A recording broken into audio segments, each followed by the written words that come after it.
वाहिगुरू जी का खालसा वाहिगुरू जी की फतेह। So students today we are going to do the next topic. मतलब हुण आपां बेटा प्रॉपर्टीज़ एक्चुअल दे विच शुरू करन लगे है ना। सो पहली साडे कोल प्रॉपर्टी है एटॉमिक रेडियस, जिहड़ी तुसीं 10th विच भी कीती है, एटॉमिक साइज़ है ना, आयनिक साइज़, आयनिक रेडियस। सो बेटा एटॉमिक रेडियस असीं की मंनदे सी? असीं मंनदे सीगे भी जिहड़ा एटम है उहदे न्यूक्लीअस दे सेंटर तो लैके सब बाहर, मतलब इत्थे इलैक्ट्रॉन प्रेजेंट है बाहर वाले शैल दे विच है ना, तो उतों तक का जिहड़ा डिस्टेंस है that is atomic radius. But this is wrong definition. क्यों? क्योंकि इलैक्ट्रॉन, थानू मैं सैकेंड यूनिट च भी समझाया कि इलैक्ट्रॉन दे रिवॉल्व करने वास्ते एक वैल डिफाइंड ऑर्बिट या वैल डिफाइंड पाथ नहीं हुंदा, बल्कि इलैक्ट्रॉन ऑर्बिटल दे विच हुंदा है। ते ऑर्बिटल दे विच इलैक्ट्रॉन एक वेव की तरह, एक वेव है इलैक्ट्रॉन। सो इलैक्ट्रॉन एक वेव की तरह उत्थे रिवॉल्व करता है ना। तो आप देखे सी पी ऑर्बिटल भी हो सकता है, एस भी हो सकता है, डी भी हो सकता है। सो उन्होंने वैल डिफाइंड भी तो एक सर्कल की तरह, एक ऑर्बिट की तरह, इस तरह का कोई पाथ नहीं है। सो इस तरह इस करके डेफिनेशन जी है ये गलत है साढ़े को। सो बॉन्डड स्टेट ना इंटरैक्शन स्टेट, इंटरैक्शन स्टेट या बाउंडड भी कह लो या बॉन्डड कह लो, मतलब कि एटम जोड़ा फ्री स्टेट में नहीं है जो किसी ना बाउंड होया पिया, ठीक है, किसी ना बॉन्ड बना रहा है। बॉन्डड स्टेट या बाउंडड दोनों च कोई भी वर्ड यूज़ कर सकते। सो बेटा चार तरह के असी रेडियस जोड़े आ स्टडी करांगे। कोवलेंट रेडियस, वैंडरवाल रेडियस, मैटैलिक रेडियस ते आयोनिक रेडियस, ठीक है। सो वैंडरवाल तुसी बेटा एग्जैक्टली बिल्कुल सही मैथड है, वो तुसी इदां लिखना है VAN small letters then space DER small letter then W capital Van der Waal, ठीक है। वॉन्डरवाल भी लिख सकते, वॉन्डरवाल्स रेडियस भी लिख सकते। क्लीयर? सो सब तो पहला बेटा असीं गल करांगे कोवलेंट रेडियस। तुहानूं पता है कोवलेंट बॉन्ड किस तरह बनता है? By sharing of electrons. हुण मान लो आ दो साडे कोल एटम है A ते A, ठीक है। इन्हां दा हुण असीं कोवलेंट जां इन्हां दी जिहड़ी बॉन्ड लेंथ वो असीं डिफाइन करनी। असीं किद्दां डिफाइन करदे हां? इहदे न्यूक्लीअस तो लैके इहदे न्यूक्लीअस तक दा डिस्टेंस DAA, इहनूं असीं बोलदे हां बॉन्ड लेंथ, ठीक है। सो इस कंडीशन देखो ना, ऑर्बिटल ओवरलैप कर रहे हैं, असीं भी पढ़िया सीगा है ना कि ऑर्बिटल्स की ओवरलैपिंग हुंदी है तो फिर ही इंटरैक्शन हुंदी है इलैक्ट्रॉन्स की, तो फिर ही बॉन्ड बनते हैं, कैमिकल बॉन्ड। सो इस तरह ऑर्बिटल की ओवरलैपिंग हो रही है। जिहड़ा ओवरलैप्ड पोर्शन है तुहानूं आ लाइनस लगा के इत्थे शो किया हुआ है। सो इस कंडीशन दे विच बेटा जिहड़ा डिस्टेंस है फर्स्ट न्यूक्लीअस तो सैकेंड का, ठीक है, वो लैना, वो डिस्टेंस लै लिया तुसीं DAA, उन्होंने तुसीं 2 नाल डिवाइड कर दो, तुहाडे कोल आ जाएगा कोवलेंट रेडियस। क्लीयर बेटा? डायग्रामैटिकली भी तुहानूं क्लीयर हो जाना चाहिए और मैथेमैटिकली भी कि असीं कोवलेंट रेडियस नूं किस तरह फाइंड करते हैं। ओके। सो बेटा हुण देखो, कहंदे कि अगर एटम्स सिमिलर नहीं है, मतलब दोनों एटम्स डिफरेंट है, अगर तो सेम है फिर जिवें H होएगा, Cl होएगा, बट मान लो कि दोनों डिफरेंट है, A नहीं है, एक A है दूजा B है, फिर दो कंडीशनस अराइज होंदियां। पहली है कि इलैक्ट्रोनैगेटिविटी दोनों की सेम है, ठीक है। मान लो दो साडे कोल एटम्स है A ते B, दोनों की इलैक्ट्रोनैगेटिविटी सेम है, दोनों ओवरलैप कर रहे हैं, बॉन्ड बन रहा है DAB। तुहानूं पता है ये न्यूक्लीअस तो लैके ये न्यूक्लीअस तक का डिस्टेंस है। DAB किहदे बराबर होगा? ਇਹਦਾ रेडियस, ये वाले एटम का रेडियस प्लस ये वाले एटम का रेडियस, ठीक है। तो RA तो RB, हुण देखो एटम क्योंकि डिफरेंट है, एलीमेंट डिफरेंट है साडे कोल, एक एलीमेंट वड्डा भी हो सकता, दूजा छोटा भी हो सकता है। RA RB सेम भी हो सकता है, डिफरेंट भी हो सकते हैं, क्योंकि जो असीं लॉन्ग दा पीरीयड बेटा मूव करते हैं शैल नहीं वधदे, बिल्कुल स्मॉल जिहड़ा साइज़ है वो इनक्रीज या डिक्रीज करता है। सो RA ते RB सेम भी हो सकते हैं, डिफरेंट भी हो सकते हैं। सेम कदों होणगे? जदों इक्को पीरीयड दे विच लग लग एटम्स होणगे। डिफरेंट कदों होणगे? जदों अलग अलग पीरीयड दे विच होणगे, क्योंकि डाउन द ग्रुप जदों असीं मूव करते हैं ना, पीरीयड भी चेंज हो जाता है डाउन द ग्रुप, तो उहदे नाल की हुंदा? नंबर ऑफ शैल्स वधदे आ, साइज़ वधदा। हुण जिवें ना एग्जाम्पल ही मीथेन दी, मीथेन वाले केस दे विच बेटा इलैक्ट्रोनैगेटिविटी कार्बन ते हाइड्रोजन की आलमोस्ट सेम आ, उत्थे तुसीं ये वाला फार्मूला लगा सकते हो। क्लीयर? बट अगर इलैक्ट्रोनैगेटिविटी डिफरेंट है, मान लो A की इलैक्ट्रोनैगेटिविटी ज़्यादा B नालों, है ना, सो DAB इन्हां च आ गया डिस्टेंस, ठीक है। तुसी उत्थे उदों फार्मूला लगाना बेटा, किहड़ा फार्मूला लगाना है, DAB is equal to RA plus RB minus 0.9 gamma A minus gamma B। ठीक है, इस तरह इनू पाना, वाई नहीं इनू जिवें तुसीं गामा रेज पाउंदे ना उदां करके पा लो थोड़ा। सो इहदा मतलब है इलैक्ट्रोनैगेटिविटी ऑफ A, इहदा मतलब है इलैक्ट्रोनैगेटिविटी ऑफ B। सो ये फार्मूला बेटा याद करना है। अगर इलैक्ट्रोनैगेटिविटी डिफरेंट होवे, एटम्स तो डिफरेंट है ही ऑलरेडी, असीं A ते B साडे कोल है, और उन्हां दा तुसीं कोवलेंट रेडियस फाइंड करना है ना। कोवलेंट रेडियस फाइंड करन दे वास्ते पहलां DAB फाइंड करोगे। DAB फाइंड करन लई तुहानूं आ चीज़ां चाहीदियां, ठीक है। ये फार्मूले च पुट करोगे तुहाडे कोल DAB आएगी। DAB फाइंड करके हुण तुसीं कोवलेंट रेडियस कढना, तो DAB नूं तुसीं 2 नाल डिवाइड कर दो, तुहाडे कोल आ जाएगा कोवलेंट रेडियस। क्योंकि कोवलेंट रेडियस बारे तुहानूं पहलां भी दस चुकी हाँ, किहदे बराबर हुंदा, देखो सेम सीगे DA/2 है ना। सो नैक्सट है बेटा एग्जाम्पल है, given radius of hydrogen DHCl, गामा इलैक्ट्रोनैगेटिविटी हाइड्रोजन की, इलैक्ट्रोनैगेटिविटी क्लोरीन की दी हुई है, तुसी रेडियस फाइंड करना है ना Cl का। सो देखो ये वास्ते मतलब तुहानूं कैलकुलेट नहीं करवाया, पर ये मान लो कि तुहानूं अगर पेपर च क्वेश्चन आ जाए तो तुसी ये चीज़ां दित्तियां हो सकदियां, ठीक है, तो तुसी वो फाइंड करना कोवलेंट रेडियस।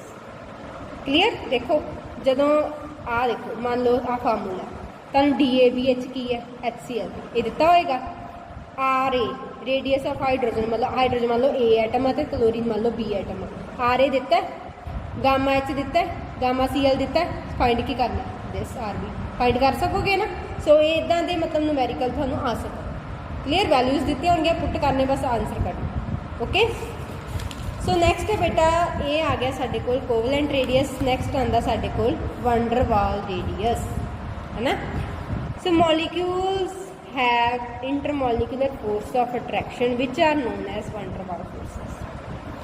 हुण मान लो बेटा वाटर ही है ना, बीकर च मेरे को वाटर पिया, वो किन्ने सारे वाटर मॉलिक्यूल्स होंगे तो तुहानूं पता ही है ना। तो वो बेटा कोई गैस है, मान लो आ वैसल है मेरे को क्लोज्ड वैसल है, ये हाइड्रोजन गैस है, इत्थे भी हाइड्रोजन का molecule H2 H2 H2 H2 किन्ने सारे H2 मॉलिक्यूल्स होंगे है ना। तो इन्हां दोनों H2 मॉलिक्यूल इन्हां दोनों किसी भी H2 मॉलिक्यूल्स के आपस दे विच जिहड़ी फोर्स एग्जिस्ट करती है ना, that is Van der Waal force. इन्हां दे दोनों च किहड़ी फोर्स एग्जिस्ट कर रही है, वंडर वाल, और वीक हुंदी है, और इह कोई बॉन्ड नहीं बनता, जस्ट फोर्स आ। ठीक है, जिवें आ देखो AB टाइप के कितने सारे मॉलिक्यूल्स आ, तो साडे कोल इन्हां च जिहड़ी आपस च आवदी force that is Van der Waal force. इस तरह हाइड्रोजन मॉलिक्यूल कितने सारे पे हुए है ना, तुसीं इहदा वंडर वाल रेडियस फाइंड करना किद्दां करोगे। एक मॉलिक्यूल लिया, दूजा मॉलिक्यूल लिया, उन्हां च डिस्टेंस देखिया, डिस्टेंस कितना आ गया साडे कोल DH2H2 इन्ना आ गया ना डिस्टेंस। तो DH2H2 का जो तुसीं हाफ कर दोगे तुहाडे कोल की आ जाएगा, वंडर वाल रेडियस।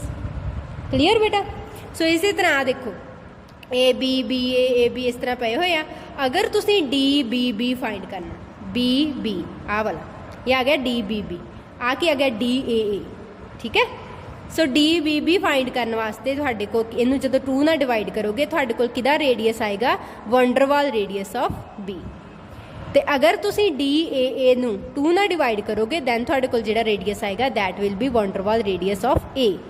क्लीयर बेटा।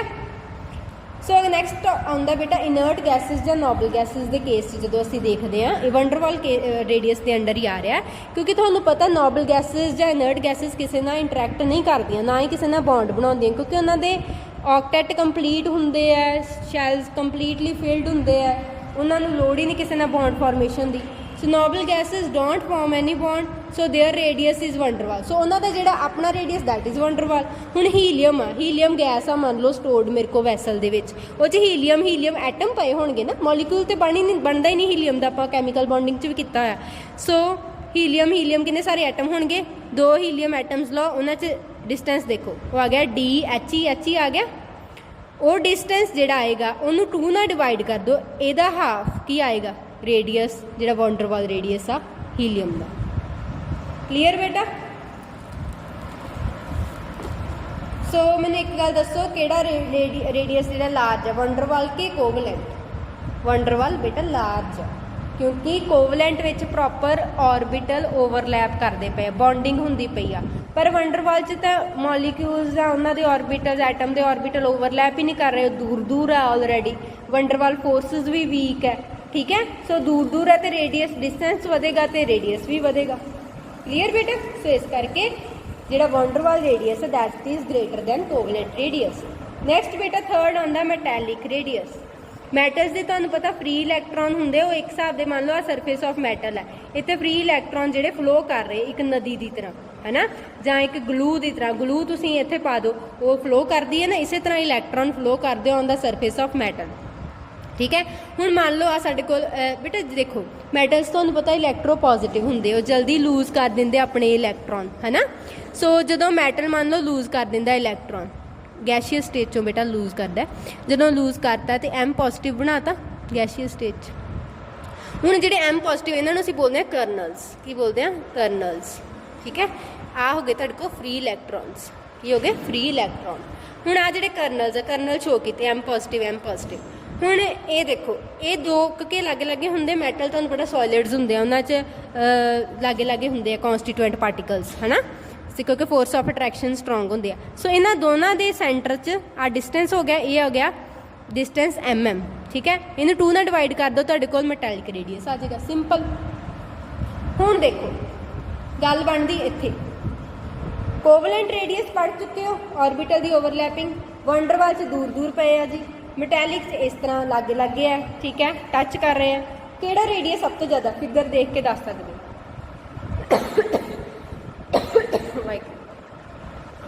सब तो ज़्यादा साडे कोल वंडरवाल रेडियस, उस तो घट मैटैलिक, सब तो घट कोवलेंट। लगी समझ? सो इत्थे MCQ टाइप का भी क्वेश्चन बन सकता है। नैक्सट है बेटा वेरीएशन ऑफ एटॉमिक रेडियस। तुसीं 10th च पढ़िया along the period left to right, जिवें उन्होंने पीरियड 2 लिया, पीरियड 2 लैके बेटा lithium beryllium boron carbon nitrogen oxygen fluorine neon 2 1 2 2 2 3 2 4 एक कॉन्फिगरेशन लिख ली। Z एटॉमिक नंबर लिख ले। नंबर ऑफ शैल बेटा देखो सारे च 2 2 है, भावें तुसीं 1s 2s वाली कॉन्फिगरेशन लिख दो, नंबर ऑफ शैल तुहाडे कोल सेम ही आने है ना, 2 ही आने हैं। एक जे तुसीं 1s वाली लिखोगे 1s 2 तो सारे च आऊगा, 2s 1 आएगा, किसी च 2s 2 आएगा, फिर 2p आएगा, बट प्रिंसीपल क्वांटम नंबर तो सेम है ना, दूजा ही शैल आ रहा है ना। सो नंबर ऑफ शैल सारे विच सेम है, 2 2 है। Difference will be in nuclear charge, ठीक है। शैल सारे 2 2 ही आ रहे, but nuclear charge nucleus they which proton वधी जा रहे हैं जदों असीं अलॉन्ग द पीरियड मूव कर रहे हैं है ना। तो जिहड़ा बाहर वाला तुहाडे कोल शैल है उहदे च इलैक्ट्रॉन भी वध रहे दूजे शैल च। हुण बेटा की होएगा, number of protons are increasing because nuclear charge is increasing. इस करके की होएगा, जिहड़ा आउटर मोस्ट इलैक्ट्रॉन्स है उहदी न्यूक्लीयस दे नाल अट्रैक्टिव फोर्स जिहड़ी है अट्रैक्शन जिहड़ी है वधेगी। ਵਧਣ ਦੇ ਨਾਲ ਸਾਨੂੰ ਪਤਾ ਹੈ as we move along the period the atomic radius will decrease. Clear ਬੇਟਾ? ਸੋ ਡਾਊਨ ਦਾ ਗਰੁੱਪ ਕੀ ਹੁੰਦਾ generally, top to bottom helium lithium sodium potassium आंदा ना, है लेना की रब से फरियाद है ना। सो एटॉमिक नंबर लिख लो 1 3 11 19 मैजिक नंबर ला के, ठीक है। ग्रुप 1 दे नंबर ऑफ शैल्स बेटा डाउन द ग्रुप तुहानूं पता इनक्रीज करते हैं है ना। सो इलैक्ट्रॉन्स की है, नंबर ऑफ शैल वधी गए तो इलैक्ट्रॉन न्यूक्लियस नालों दूर जाई गए, जो न्यूक्लियस नालों दूर जाई गए तो एटॉमिक रेडियस इनक्रीज करेगा as we move down the group. Clear बेटा? सो एक्सैप्शनस भी आती हैं बेटा के देखो। फस्ट पीरीयड की गल करिए वो देखो हीलियम तो हाइड्रोजन दोनों ही आते, एक बिल्कुल लैफ्ट साइड पर पीरियडिक टेबल के, एक बिल्कुल राइट साइड पर। एटॉमिक रेडियस जो इनक्रीज होंदा करना चाहिए, डिक्रीज करना चाहिए बट इनक्रीज होंदा। Atomic radius of helium is actually greater than atomic radius of hydrogen. क्यों? क्योंकि हीलियम एक आप पहला भी कर चुके, this is a noble gas, इस करके दा एटॉमिक रेडियस केड़ा रेडियस होगा बेटा? Van der Waals radius. केड़ा रेडियस होगा? वंडरवाल रेडियस, AAL, ठीक है। सो बट हाइड्रोजन की है, हाइड्रोजन H2 फॉर्म च एग्जिस्ट करती है साडे कोल मॉलीक्यूल की फॉर्म दे विच, तो उहदे वास्ते रेडियस केड़ा कंसीडर करांगे? कोवलेंट रेडियस कर चुके हैं आपां ये भी, तो सानूं ये भी पता वंडरवाल रेडियस ज़्यादा हुंदा एज कंपेयर टू कोवलेंट। इस करके आपां गल करदे हैं पीरियोडिक टेबल दे विच जिहड़ा इधर लैफ्ट साइड ते है हाइड्रोजन, उहदा साडे कोल रेडियस की है घट, ते हीलियम दा की आ रहा ज़्यादा। ਕਲੀਅਰ ਬੇਟਾ। ਨੈਕਸਟ ਐਕਸੈਪਸ਼ਨਸ ਤੇ ਨੈਕਸਟ ਜਿਹੜਾ ਇਹਦਾ ਟੌਪਿਕ ਰਹਿ ਗਿਆ ਉਹ ਅਸੀਂ ਕੱਲ੍ਹ ਕਰਾਂਗੇ। Thank you.